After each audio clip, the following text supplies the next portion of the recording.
February 11th, 2026 meeting of the Housing Opportunities Commission. I'm Roy Treese, the chair.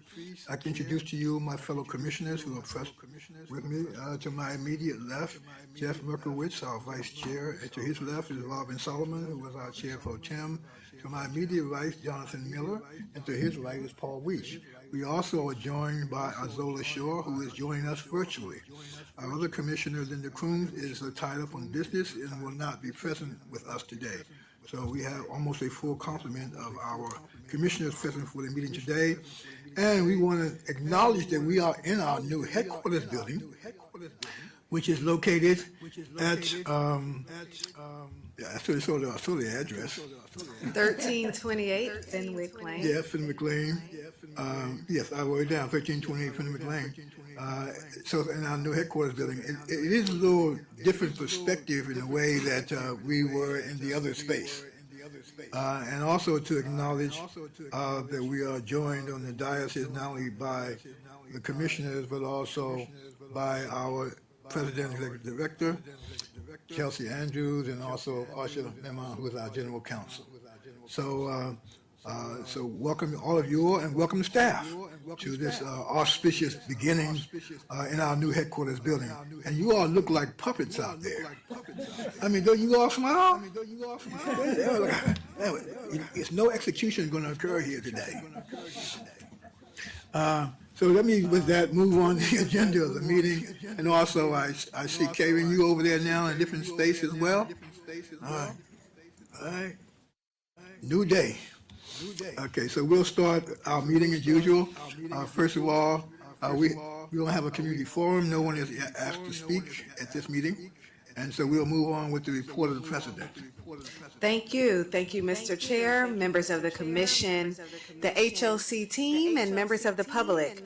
Really excited to welcome you all home to our new headquarters and to kick off our meeting with giving an update as it pertains to how we have been continuing to advance our strategic plan. Next slide.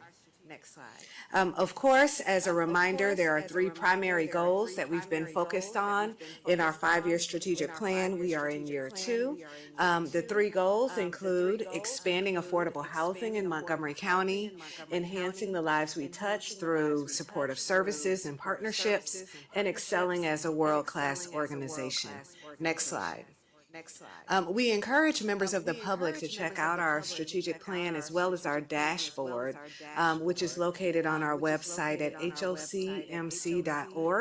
As you will see, we have made great strides. We're highlighting the work and the progress that has been underway today as it pertains to our resident services initiatives, currently at 56% progress. Next slide. So today we will focus on Goal 2, enhancing the lives we touch through supportive services and partnership. There are 4 sub-goals. Goal 2A, which is to enhance our resident services programs. 2B, which is to enhance our partnerships with government and nonprofit partners. Goal 2C, which is to enhance wealth creation and home ownership programs. And Goal 2D, which is to enhance opportunities for applicants on our wait list. Next slide. Across the board, our resident services team continues to expand its outreach. While this last quarter, we experienced an increase, close to 17,600 plus residents and waitlist registrants were engaged in program activities in FY26 Q2. This is up from approximately 14,000 the previous quarter. So ongoing expansion of our program and our reach. Next slide. Chelsea, before you move on, just a couple questions. I was just wanting to confirm, so the chart is showing total each quarter, right, not cumulative, right?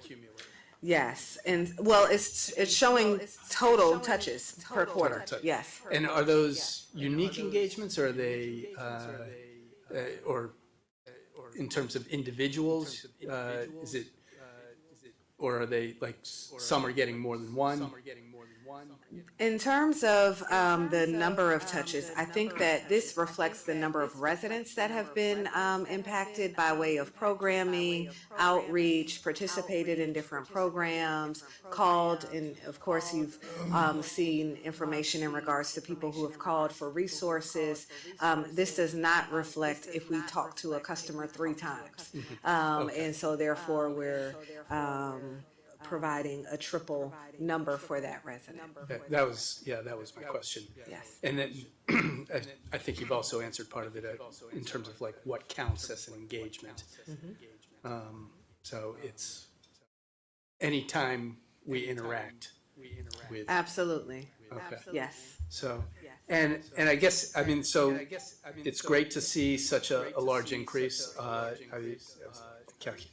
On the chart, it shows like an 87% increase since Q1 of FY25. And I think we'll get to your slide that has us showing a 10% increase in events, but I was curious, so what do you attribute, such a large increase? Some of the large events include our back to school events, the holiday events. So you will see those events reflected in the uptick that happens around this period of time. There's also been increased outreach. We've launched our volunteer corps partner with HOC. So there's many additional programs that we're hosting. And so as we go through the presentation, you'll see how many new activities we've brought on board. And so it's our outreach that has resulted in the increased involvement and engagement with residents. Yes. Thank you. Thank you. Next slide. Okay. And to that point, and just focusing in on our youth engagement grew particularly in the sense that we have up to 1,600, more than 1,600 youth involved in our programs in FY26 Q2. And this was more than 1,000 additional youth since last year, not just last quarter. Next slide. In terms of customer events, we increased our events. We're at 219. Again, all of our events and programs are sponsored through our nonprofit, which we're very grateful for, HOCP. And so our financial literacy workshops took place over this quarter. We had a Gamers Glow and Chemistry show, Senior Mix and Mingle. You have photos from those events, and helping our communities, which is another way that we have increased our engagement with residents. There were over close to 20 events that staff hosted over the last year in terms of outreach to our properties. Next slide. We do have some new programs we're excited to share information about. One is the Home Buyers Advantage Club. This was partnered, this is a partnership with PNC Bank where they awarded us a $30,000 grant. This particular program provides education and hands-on guidance for low and moderate income families. Since its launch, it's been very successful. We already have 43 participants out of the 75 that the grant permits, and the grant includes workshops, individual counseling, etc., to help these families become home buyers. Next slide.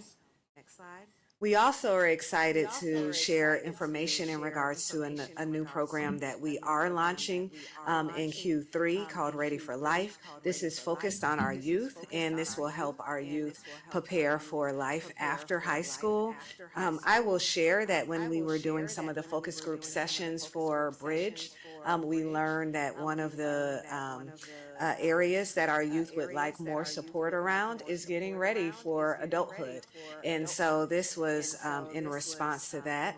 And we will be bringing the participants from this program to the Tony Davis Scholarship Award program so that they can see individuals who are getting ready to go off to college, hopefully being inspired by that as well. Next slide.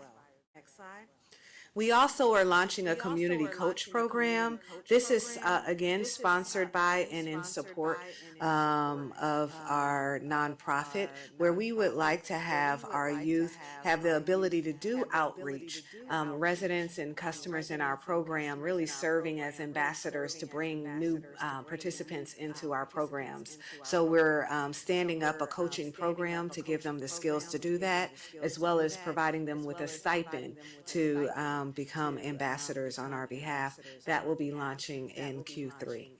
Next slide. Our bridge program, also another tremendous success. As I shared out, we did have those sessions in which we had a good amount of Chelsea, the slide's not moving. participants. Let me see and make sure the slides are keeping up. There we are. Next slide.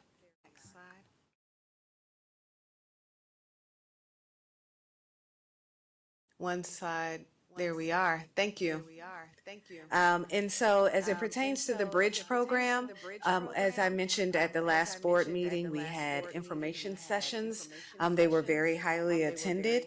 Of the individuals that attended the sessions, 20 submitted applications, and we are advancing 10 families to participate in this program.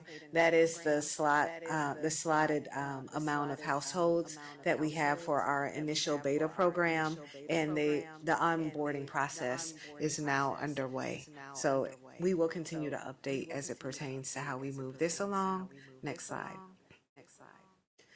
Family self-sufficiency program, we have had a great response, increase of over 50 households over the last year have enrolled into the FSS program. We are now at 400 in our participants, and we've highlighted that the average escrow amount in this program is currently at $21,790. Next slide.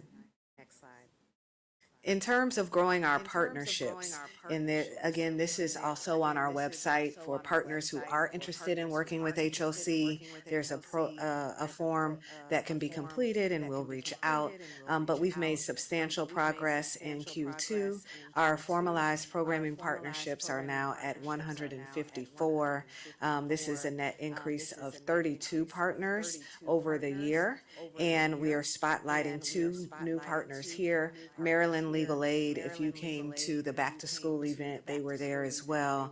They're partnering with us and providing resources to our customers, as well as Washington Metro Oasis program. This is through Suburban Hospital, are providing free health and wellness programs to our senior communities. Next slide. In terms of enhancing wealth creation and home ownership, our mortgage finance team is working to administer our home buyers programs as well as down payment assistance. We held a first-time home buyer program in December. It was attended by 32 prospective purchasers. We closed on 36 loans in Q2, totaling $7.7 million, and provided $716,000 in closing cost assistance. Next slide. Chelsea, why do we think that's down from this time last year? I would have to look to my team, but I know that we recently went through a reissuance of bonds, and I would have to look to the team to determine the time frame in which we were able to begin to open the program back up after that reissuance. But I will say that across the board, as we know, the cost of home ownership has increased, and so even though we offer first-time down payment assistance and loans, the interest rates continue to soar and the cost for homes continue to increase. Yeah, I mean, it looks like, I think we, based on the chart and what I remember, that we reopened in Q1, and it looks like we were about on par for, during that period from the previous year. It just, seem I to can level get back out. to you on that question. I will say that across the board, this is a program that's fully utilized. It may be that we're giving out less loans, but the value of those loans may be more. So I'd have to have an opportunity to speak to the team, as well as find out how many are currently underway in terms of processing. Next slide. The wait list is now over 43,000. We were at 42,180. The last report out, we're now at 43,431 individuals on our wait list. As you all know, our wait list remains open. Not all housing authorities keep an open wait list.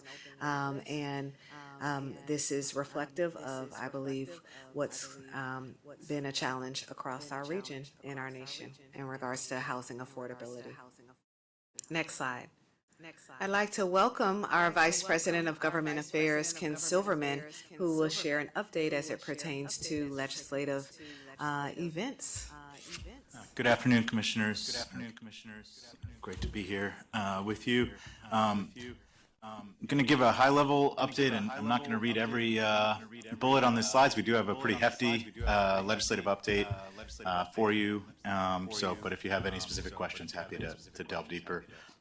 Overall, biggest update is that Congress has completed their work on the FY26 budget for HUD programs. Not without some drama, but the ultimate outcome was, I think, very positive for HOC. So all of our programs, we think we'll be able to operate essentially as they have been in the coming year, and we'll wait to get from HUD the more detailed assessment of how the increased funding matches with what they think inflation is and how much money will actually be available. Also wanted to highlight that we've been discussing with Senator Van Hollen's office a potential bill to create a grant program that would potentially seed HPF style programs across the country. It's something they approached us to discuss, and so obviously, we think that fits really nicely with HOC's legislative priorities, and glad to offer support. And we'll be able to provide more details about that to the Commission as we get further in that process. Also, do want to highlight, not on the update, but yesterday the House did pass the 21st Century Housing Act, which is their companion to the Senate's Road to Housing Act. So that sort of sets up over the next few months, negotiations between the houses about what will be in those packages. If you can go to the next slide. And then, so these are all sort of details about different elements of the budget. Again, I'm not going to go through all of them. If you could go ahead to slide 20. We did want to highlight that we've also heard that FHA and OMB are considering eliminating the FFB FHA risk share program. As we discussed, this was a top legislative priority for HOC. This is an administrative program that is not statutorily codified. So we have been talking with our fellow housing finance agencies across the country, with our members of our congressional delegation, and working on a strategy to push back on that, and see if there's any way to reverse that decision. Sounds like a good title for Van Hollen's, additional title for Van Hollen's. Potentially, I think the hope with both is since there are red and blue states and cities that have engaged in this work, to see if there's a bipartisan way to work on this. If it did disappear, the program, would you have to go to a regular FHA lender to process? What would happen? So the existing FHA risk share program, is codified in statute, and that would continue. I think our existing loans that we have under FFB risk share would be unaffected. It would just be the ability to do new loans under that specific program. New deals, you'd have to be a regular borrower, like a private party, I guess. I don't know. What would happen? I defer to. Good afternoon, Commissioners. For the record, I'm Kayleen Brown, Senior Executive Vice President. We would continue with our regular FHA risk share loans. We just would not be able to pair it with the FFB loan product. So we would issue bonds normally and have them make mortgages that will be insured by the FHA risk share program. What's the difference in price? How much does the FFB program save us, approximately? So our bonds are tax exempt, and the FFB loan product is taxable. So there's about 150 basis points difference, and when there's compression in rates, sometimes it's negligible.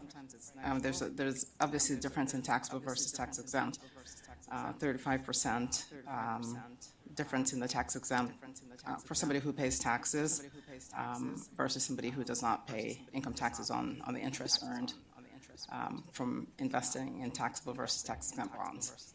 So there is a difference, but when there's rate compression in the market, sometimes the taxable FFB product is actually very attractive. And so it's a good product for us to use to finance some of our loans. And there's the FHA insurance that stands behind it.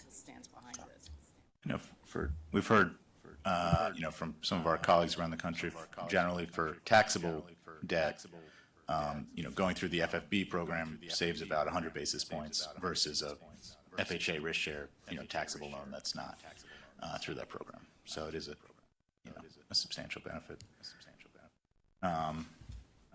Next slide, please. So highlighting some state updates, and we did have a much longer update in the written report with a lot of the bills. We have passed the bill introduction deadline for the Senate, and about to Thursday, tomorrow is the bill introduction deadline for the House. So we should have a sense of all the bills, more or less, that the legislature is going to consider this year. We have also seen Governor Moore's budget, which is quite tight. They're grappling with a pretty significant budget gap for housing. He has proposed $20 million less for the sort of core housing program, affordable housing development programs than he did last year, or than was adopted last year. But he does continue funding for the new statewide rent voucher program that we're participating in, and he has proposed a new permanent supportive housing initiative to help support that work. Next slide, please.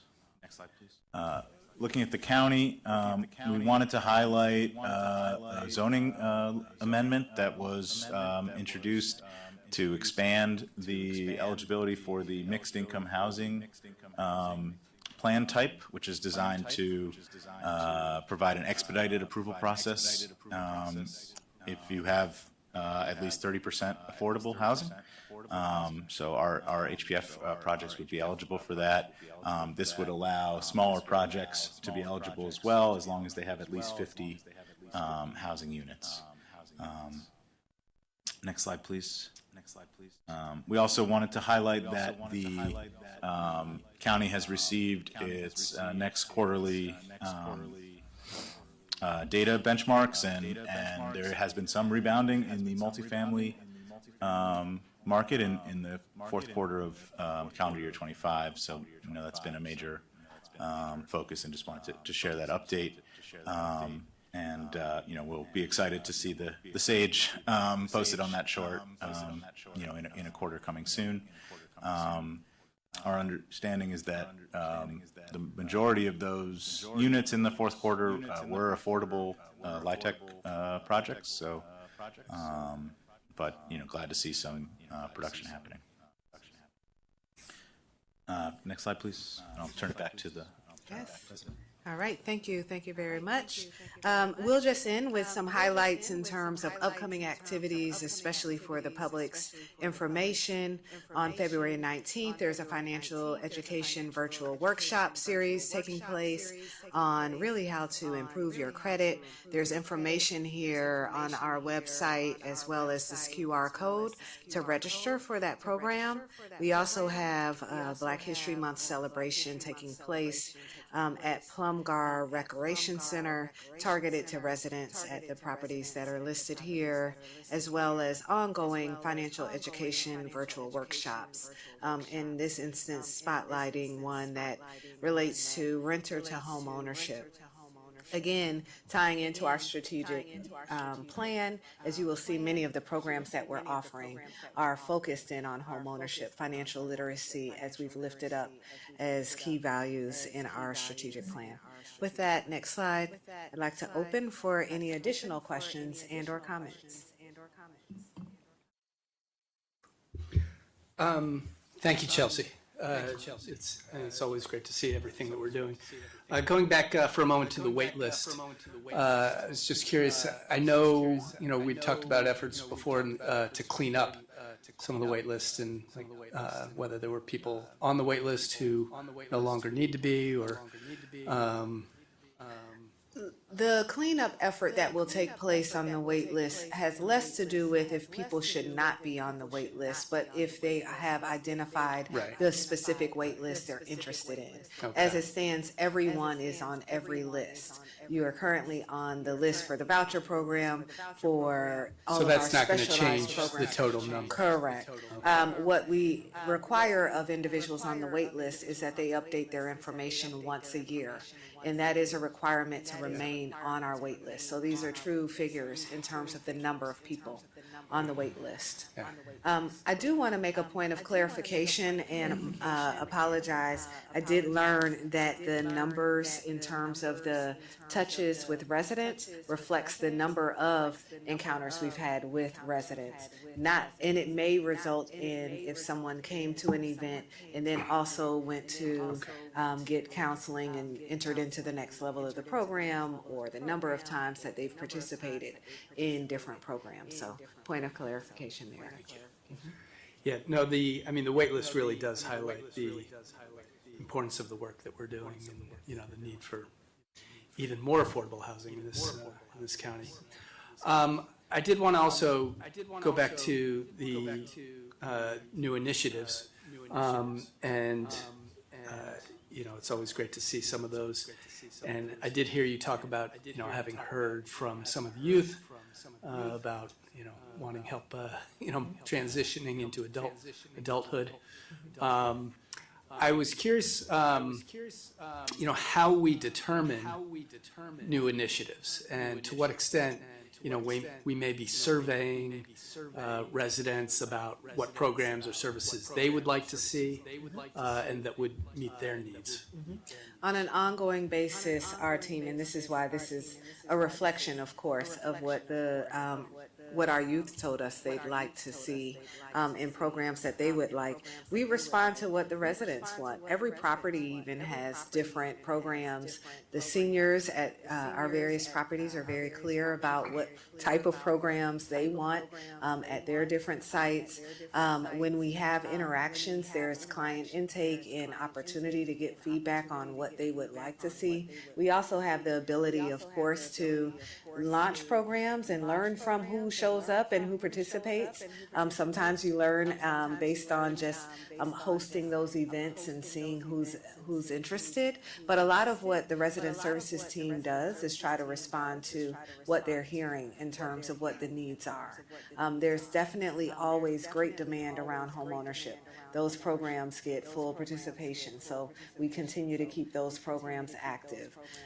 They're in the full strategic plan for the nonprofit. We observed a gap in terms of programming for our teens, which is why we're standing up these programs, because we did not currently have a great deal of programs for that age group. And so many of these initiatives are based on an assessment of what the programs are that we have that aren't reflected elsewhere in the county, a reflection of what our communities have asked for. I can give you a great example. Westwood Towers, we went there and did Helping Our Communities event. The kids kept saying they would love a karaoke night. The next month they had a karaoke night. So that is how we have responded. We are taking the feedback from our Helping Our Communities events as well to help inform what additional programs, cider mill, always loves the trunk or treat. So there's a good deal of understanding in terms of the community and what the community needs are. And as we move forward, we're expanding our reach to really try to also capture and support people who aren't necessarily living at our properties, but are participating in our programs. So standing up more events for people in the voucher program. And of course, we constantly lift up in every way possible that people on our waiting list can take full advantage of our resources. And in that vein, do we also evaluate our existing programs to see how successful they are at actually meeting the Yes, needs? there's survey, there's feedback opportunities. We look at participation, how many people said they were coming versus didn't come. If we're not getting the participation at a certain site, we're trying to understand why. There's a great deal of work that the team does to try to get it right. And then, of course, we have the benefit when we work with partners to hear from their experience, learn from their experiences as well. But we get feedback in terms of how successful these programs are. I will say that the resident services team, leadership team is also looking at some software improvements so that we can track that better. But that is definitely, the feedback loop is imperative for us. So that we know, are we really achieving what we set out to achieve? Not just how many people are showing up, but what did they get from the event that we hosted or the program that we're offering. Yeah. And then I guess lastly, sort of on a related note, I was curious about the extent to which we measure sort of general outcomes for our residents. And just to put my question in context, I recently came across a initiative from Stewards for Affordable Housing for the Future.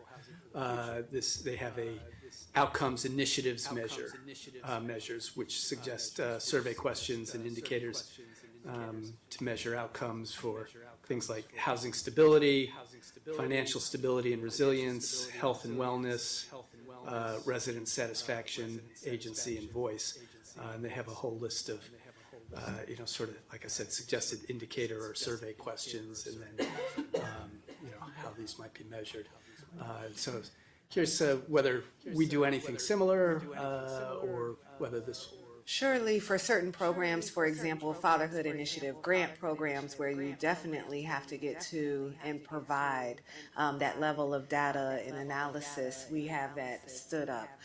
In terms of our overall resident services and how we track every single family, we are not currently tracking that level of data. We get feedback in terms of how they've engaged in that particular program, but we have not undertaken a longitudinal data analysis approach in terms of how long has someone been in our program, where did they start, what was their income, where are they now, how many of their kids went on to college. We have not taken that level of data research approach to the families in our program. Not to say that we couldn't, but it would definitely require a different strategy as well as resources and a different level of engagement. What we're currently seeking when we reach out to residents is, how can we help you? How are you getting along? Are there resources that we can provide?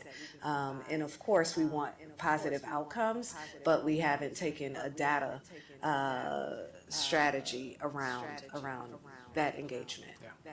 No, I do realize this would not be necessarily a small thing, but I will share it with you and the rest of the commissioners just as something for us to keep in mind and consider. I know we're early on in our current strategic plan. Well, and I would also just lift up that you have a nonprofit board that actually has a representative from Stewards that's there, and I believe maybe even someone in a position of leadership that is on the nonprofit board. The nonprofit board is the space and place where we answer and address questions in regards to the funding of the programs and the data and what and how the programs have been performing. And so that board definitely has that level of oversight. That's also a public meeting for members of the public as well. And they have, of course, a strategic plan that complements this strategic plan. but they're more focused in on resident output, impact, and are the funders of the programs that we're lifting up at this time. Yes, thanks. Thank you. Thank you. Since you've mentioned several times, Chelsea, about home ownership, Yes. I just wanted to go back. Several months ago, we had a really nice event sponsored with Habitat for Humanity out in Montgomery Village. And I was wondering, where are we right now with the second and third floor? I know we sold them 10 houses. You know where we are with that? Right, we actually partnered with Habitat to sell 20 properties, and we are looking to present to the commission an opportunity for additional dispositions. We're looking at how we can make sure that this opportunity is available to other nonprofits as well. Of course, there's ongoing interest. Habitat has expressed interest, HIP has expressed interest, so other nonprofits are also interested in partnering us with the same model. We're also exploring and will be presenting to the commission in the next few cycles an overall update in regards to our scattered site disposition strategy, following up from the conversations that we've had previously. Thanks a lot. The other thing, I just want to acknowledge the fact that I totally support in program design for residents, flexibility. So you can meet people with programs that really meet their real-time requirements. That's really important because it is varies from property to property. We have so many of them, the different populations that we serve. So the fact that you're able to do that, I think that certainly I would always look for participation level as being an example that the program is working or not working. I mean, I think you all probably do the same thing, decide whether you want to maintain a program or not. But I certainly applaud the flexibility because that's really what we need to be able to do. Thank you. Any other? I just want to, not a question, just a comment. I don't quite know, I guess the age of miracles is not over completely, because somehow or another, voucher funding and final HUD appropriations bill was more than what was either passed in the Senate or the House. So, good job, Ken. Good job, Ken. Good job, Ken. The silver lining. Which that reminds you, one of the things that whenever the administration issues a bill, their budget bill, everybody goes in panic mode. Oh, we're going to lose so and so. But invariably, this Congress, Senate and House, they have so many vested interests in these programs. Okay. That we usually see the kind of outcome. Now, always, as gentleman says, this year, we do see most of them sustain themselves. So that's really a good outcome. So unfortunately, that process is still working. There's an expression, President proposes, Congress disposes. Okay, thank you very much for your report. We will move on to the next item, which is a commissioner exchange. Any items for discussion?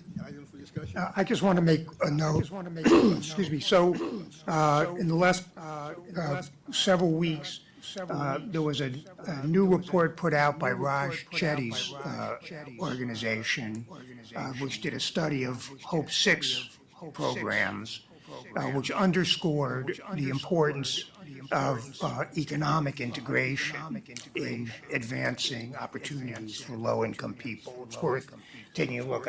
I'll send around a link to people. Which underscores a little bit again, going back to the conversation we had several meetings ago about getting some more data on the income, the census tract, the incomes of the census tracts where our people use their vouchers. I think that will be very helpful for us in sort of thinking through whether or not we can do a better job, or whether we're, how good a job we're already doing on helping people find good opportunities that way. So I'll send a copy of that thing around. And let me just acknowledge and thank the commissioners who sent around these kinds of interesting articles that come out in the various publications that we all look at. And so it's very informative. And maybe at some point in time, we need to find a way to have a sort of just a policy discussion about what those things are and how they impact us at all. I would second that motion if it was a motion. Statement. Okay. Thank you very much. Next item on the, we don't have anyone from the Resident Advisory Board this first meeting? They did not have a meeting due to weather last month. Oh, okay, thank you. So we'll move to the next item on the agenda, which is the approval of the minutes of January the 14th, 2026. Can I get a motion to approve? I would move that we approve both the open and closed session minutes. Second. Probably moved and seconded. All in favor signify by aye. Aye. Opposers, nay. So ordered. We'll next move to the item of our committee reports. The first report will be done from Budget, Finance, and Audit Committee. And this is an item that we have been brought before us in several different iterations in terms of our budget. And this is in fact the single audit report. We've already approved the financial report audit that's been done. So we are getting this one for us to our attention. So I will turn to our president. Yes, commissioners, and you may recall, we bifurcated the audit this year, primarily because of the shutdown at HUD.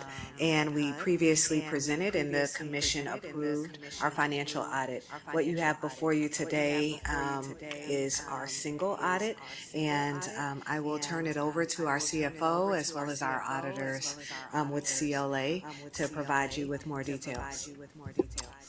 Thank you, President Andrews. Good afternoon, Commissioners and the viewing public. For the record, Tim Getzinger, Senior VP of Finance and CFO. Please move to the middle of page 2 showing the issues for consideration.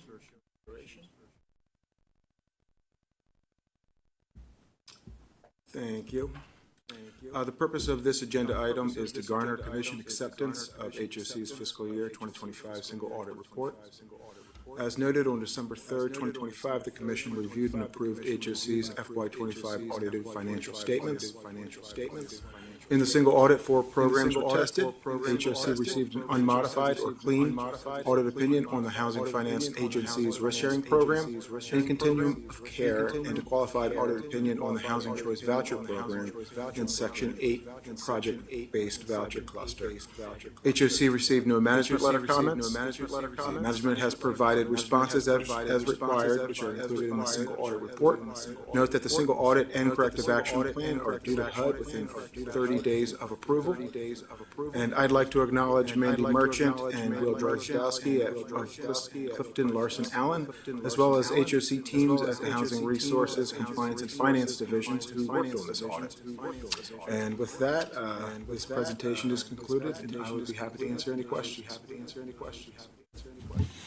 Are there any questions from the commissioners related to this? We again have had presentations, and I mean, I certainly want to acknowledge the fact that the performance that you have pointed out through your investigation of this single audit shows that there's been major improvement being made by the staff in terms of the items that have been previously identified, and I want to acknowledge that.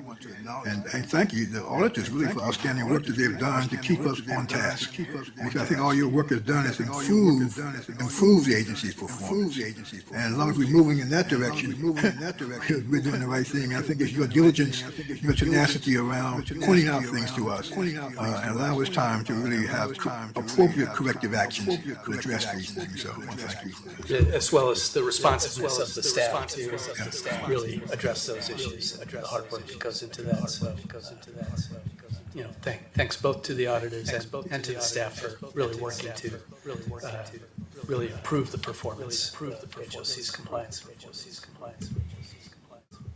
With that, could I get a motion to approve Resolution 26-05? So moved. Second. Probably moved and second. All in favor signify by saying aye.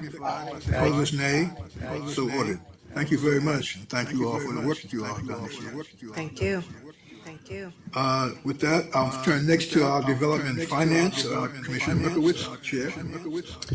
Thank you. for the Development and Finance Committee met and discussed a number of issues related to our Heritage Emery Grove project. And I will turn it over to President Andrews for additional discussion. Yes, thank you. Commissioners, this item did come before DFIN, as Commissioner Merkowitz indicated. It is our effort to continue to advance the support and work that is taking place at Heritage Emery Grove. Considering that it's Black History Month, I do want to just lift up the importance of this particular development. It is a project that we are proud to be leading in terms of bringing together the community, the church, and allowing for an opportunity to recreate a community that was displaced as a result of urban renewal, a community that was once occupied by many freed slaves. And so I'd like to turn it over to our housing acquisition manager, Jay Shepard, along with our operations manager, Ellen Goff, to provide more details as it pertains to this particular request and item. Thank you, President Andrews. And for the record, I'm Jay Shepard, Housing Acquisition Manager on Real Estate Development. And as President Andrew mentioned, we are super excited about this opportunity, and I'm going to go through a pretty high level overview of the project just to reestablish kind of some of the basis, and then we'll go into some of our requests today. But pursuit of this redevelopment, which was originally Emery Grove Village and Camp Hill Square, which were two HOC assets, really began with working with the Emery Grove United Methodist Church, which was across the street, and HOC and in partnership with them really led this concept, and we started to look broadly at the rich history of the neighborhood and how the ultimate aggregation of additional sites might have been part of that rich history. And that brought in the county as far as two properties that they owned, as well as Montgomery County Parks. And those properties were remnants of that old neighborhood. And as master developer in the overall process, and by contributing our parcels, we've really established what we believe is kind of the next chapter for this neighborhood. We've engaged, as you know, in team assembly. We've gone through right-of-way abandonments for the area. We've acquired and are working on entitlements to make sure that these parcels could be part of a larger vision for that neighborhood. And now we've outreached for a community engagement partner that would come onto the team and do that outreach on the team's behalf, as well as fulfilling some other obligations for the sites that we're already under contract for. And so, with the Commission's previous authorization of the disposition of Camp Hill Square, we also have prepared a comprehensive relocation plan that Ellen Goff, who's to the left of me here, is going to talk about, as well as the existing subsidies that are there and how we plan to preserve those subsidies. We also have discussions as far as the next phase of displacement and activities that'll go on there, and we'll talk more about those. Further, having Commissioner's authorization to acquire Pepper Ridge, which was one of the county parcels, and future plans to acquire the up-county parcel, which is the larger 19-acre parcel in the map that you see. That additional land use and legal counsel is required in terms of the entitlement and subdivision. And so a company called Sells or Gerbich has been engaged to assist HOC in those pursuits, and further commission authorization is required, and funding to make the next stage of that process carry forward. So I'll turn it over to Ellen. The next few slides talk to the transfer assistance and our relocation plans. Good afternoon, Commissioners. For the record, my name is Ellen Goff, and I'm the Real Estate Operations Manager. As Jay noted, the closure of Camp Hill Square property will require permanent relocation of the 37 residents who are currently residing at the property. All of the residents will have the right to return to the property when the redevelopment is finished. As noted, staff has prepared a very comprehensive relocation plan that will address the individual needs of each resident to ensure they are relocated to a comparable unit and that all relocation activities comply with the requirements of both the Uniform Relocation Act as well as Montgomery County Code Chapter 53A for displaced residents. 1 second, I'm going to ask that we can advance the slide, please. Thanks. Thank you. Staff will conduct surveys and meet with each family individually to ensure that we have all the information needed to assist with each family's relocation process. There is currently a project-based rental assistance or PBRA HAP contract covering 10 units at Camp Hill Square. In order to preserve that subsidy, staff is proposing to submit a request to HUD to transfer the HAP contract to HOC's Cider Mill property, which is located 2.5 miles from Camp Hill Square. In July 2024, the Commission approved the transfer of that PBRA HAP contract to the RAD 6 Development Corporation's Washington Square property. However, our request today is to amend that request and to transfer the PBRA HAP contract to Cider Mill. Staff believes that Cider Mill is a more comparable property. It has market units with bedroom sizes that match the PBRA HAP contract where the subsidies can be placed. And the PBRA HAP contract rents are also very close to the Cider Mill market unit rents. The Camp Hill Square residents are not required to relocate to Cider Mill and can relocate to any unit of their choice. HOC staff will work with each family to see if they're interested in relocating to another HOC property within our portfolio. For the residents currently under the PBRA HAP contract, if they do not wish to relocate to Cider Mill under the PBRA contract, then they may be offered a tenant protection voucher. Of course, that's subject to HUD approval and available appropriations, but they can take that tenant protection voucher and find a unit of their choice. All residents will be provided with relocation assistance under both URA and county code requirements to include moving expenses and relocation assistance payments if eligible. Staff will be scheduling meeting with the residents next month, and we will also be providing them with the written notification of the displacement and eligibility of relocation assistance. We also want to note that in July 2024, the Commission did approve discontinuation of leasing in light of the pending disposition. So they have not been leasing. And with that, I'm going to turn it back to Jay. Okay, thank you, Ellen. And you can advance the slides. Two more. The one of the requests that we have in front of you in this packet is the updated overall pre-development budget, which is increasing to $3,196,500, and that does include an additional funding request of $1,475,400 from the $150 million PNC real estate line of credit, or the RELOC, and that is to cover the items listed there on the right. Further engagement of land use council, as we mentioned, new engagement of a firm called Brick and Story LLC, which we're going to cover next. They're going to plan to be our community outreach consultant. And then it also is to cover the costs related to what Ellen was just mentioning, related to required relocation costs and closure of Camp Hill Square. We go to the next slide, please.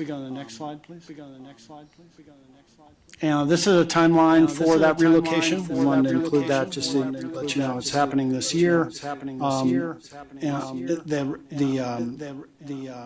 been under contract for several years, and the developer partner that is working with us has been pursuing entitlements, and so this is a current snapshot of where the entitlement approval process is, how quickly we need to actually vacate the units, which will begin this summer, and then having that fully vacated, we would start the demolition process. We're delivering the property pad ready for the developer. If we go to the next slide.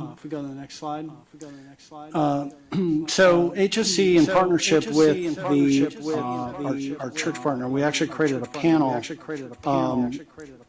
to receive and review proposals from a solicitation we did under RFP 17.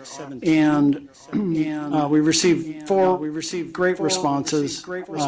And the team really went through that process of looking at the offeror's qualifications. We covered their general experience in real estate and community outreach. We looked at their MFD participation, minority, female and disability, and check the references. They had to provide references, current and past performance, and then a location or place of business in terms of proximity to the area, this area. And so the team really were impressed by all the respondents. However, there was one firm that really stood out in terms of these characteristics as well as price, and they really brought a unique expertise in urban planning, architecture, housing and community development, but also placemaking that we really felt was a key part to this overall development. Was how do we actually recreate a place that had been impacted in such a way so that it would recreate a place? And so they had some of the best ideas and some of the best ways of integrating the community members or people within who we consider to be stakeholders into that process so that they can provide feedback and we can capture that and make sure that that's part of the overall process. So if you go to the next slide, yeah, this was actually the slide I was talking about. And then the next slide, please. This just shows the overall breakdown. Great chart. And it was showing really the breadth that we had asked these folks to actually participate in, and so we're really excited about bringing them on this team. Jay, if I could just also interrupt here, this is also in response to the request at the committee level to be able to look at how much funding we're paying for the different types of activities, and so we were able to reflect that in this pie chart. Thank you. Thank you. And the next slide is previous commission actions that have been for this item, which has been many. And then the next slide are our summary recommendations.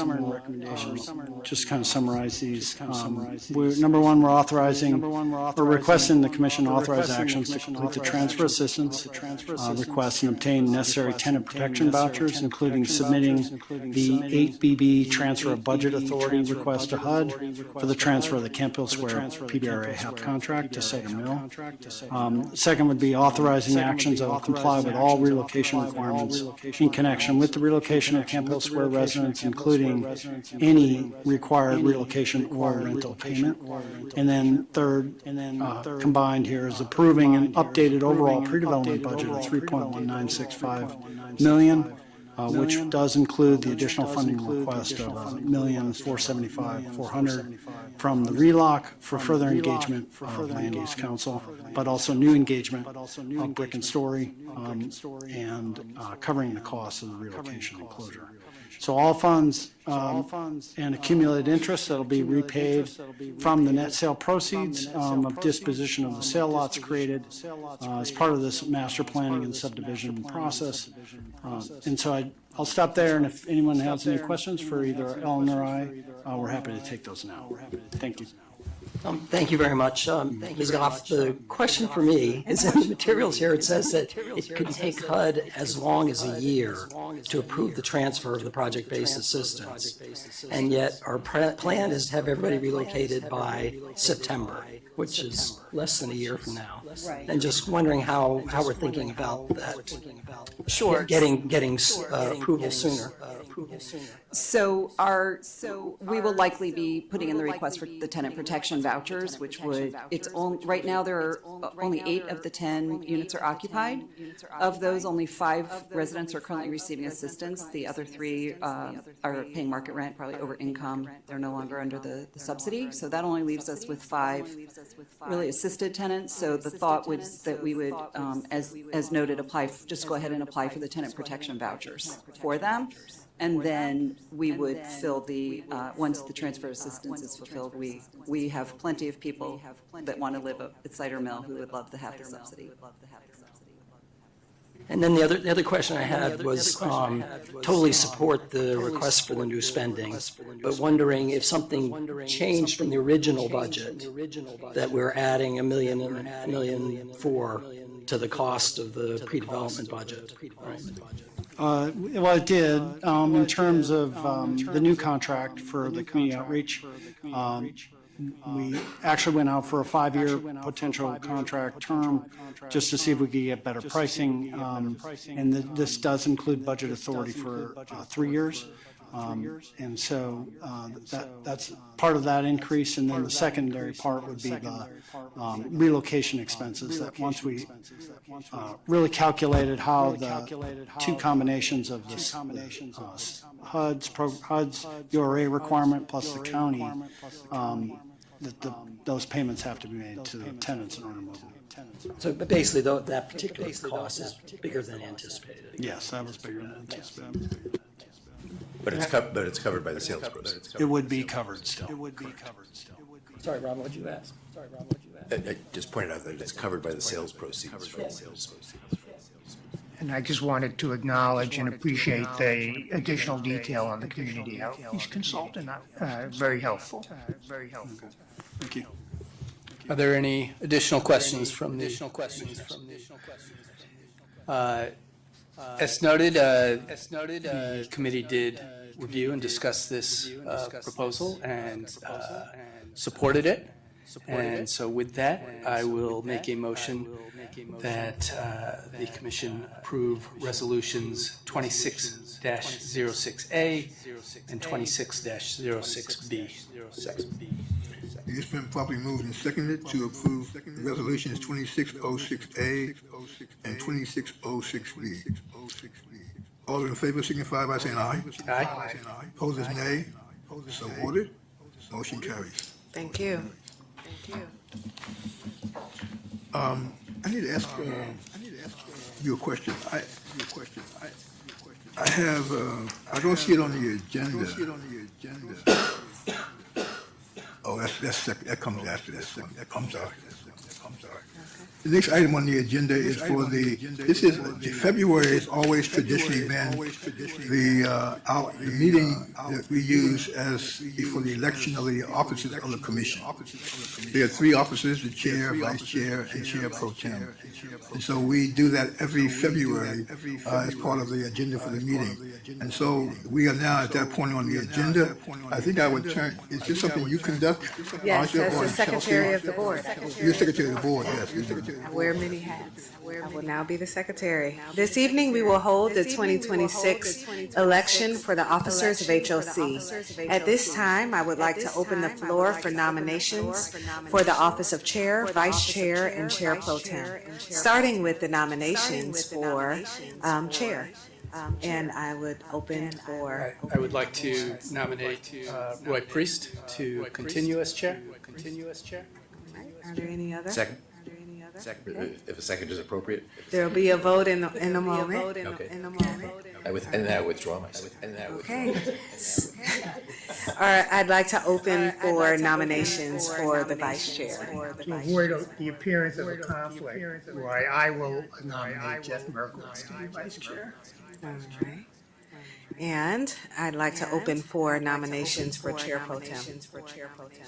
I'd like to nominate Robin Solomon to serve as our president pro tem in perpetuity. No, I got I withdraw that second part of my motion. Thank you. One moment.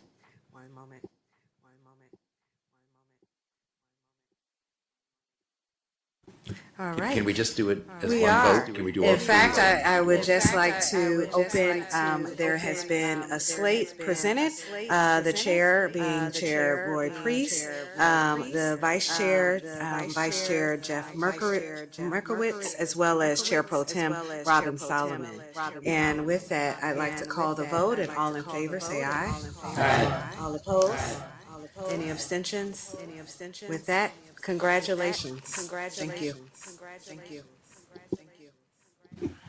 Let me say that I thank the fellow commissioners for providing the opportunity for me to serve one more year as the chair of the commission. It's been really, for me, a very wonderful experience to cap off a long career in this field of work. And to do this, to carry it on for such a significant agency as the Housing Opportunities Commission, is really kind of like, to me, professional crowning jewel of what we can do to make sure that we continue to do all the work we can to make sure that affordable housing is made available to all residents of Montgomery County, and do it in an excellent way. And that includes home ownership, and also that we support them, as we have shown today in the presentation from the President, of services and other programs that we can provide to them. So I want to thank fellow commissioners. I want to thank them for the support for this past year, and we look forward to a great year coming forward for this year. So thank you all very much. With that, I will now move to the next item on the agenda, which is our. We have to go to recess, and then we'll have the Development Corporation minutes. Can I get a motion to recess the meeting in order to convene a Development Corporation meeting? Second. All in favor signify by saying aye. Motion carries. We will now convene the Development Corporation meeting as listed on the agenda. The development corporations are entities that are wholly controlled by HOC and own various properties. For each development corporation, the board of directors is comprised of the HOC commissioners, and the officers are the same as the officers of the commission. I now call the meeting of the Metropolitan Development Corporation to order. Is there a motion to approve the minutes from January the 14th, 2026? Second. All in favor signify by saying aye. Opposed, nay. So ordered. With no further business to come before the corporation, this meeting is adjourned. This concludes the Development Corporation meeting. We will now reconvene HOC's regular monthly meeting. Before we do the closing statement, I just kind of like, we have how many development corporations? Over 20, like 23, 24. Anyway, when the commissioners got appointed, they thought they were coming on HOC's commission. They didn't know they were going to be also on 27 other development corporations. I'd like the names to add to my resume. So I did want to point out one serious note, as our chair has been reelected. I've gotten to know Roy pretty well. Roy spent, I think, his entire career in public service. And though he doesn't look his age at all, that's quite a period of time. And so I think it's worthy of pointing out that he worked at HUD when HUD was really an active agency, with quality people, of which Roy was one, and continued on into further public service. He didn't ask me to say that, by the way. Thanks, Robert. In fact, this year will be my 60th year working in the field of housing and community development.